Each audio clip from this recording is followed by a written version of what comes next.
আমার সাথে আগে চেয়ারম্যান আছেন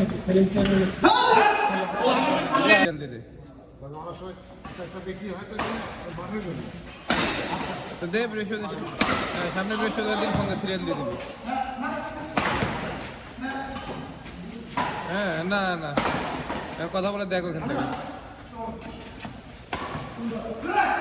না না পাইলেও ওখানে বারবার এক জায়গায় বলা যাবে না, কারণ এইচআর হেডকে বারবার কি বলা যায়।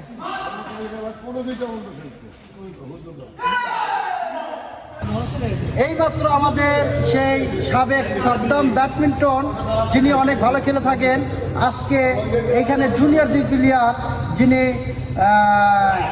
আলম স্টোরের পক্ষে খেলছেন, আমাদের মামা মুগ্ধ ও ছোট ভাই ইয়ামিন, সাইমন।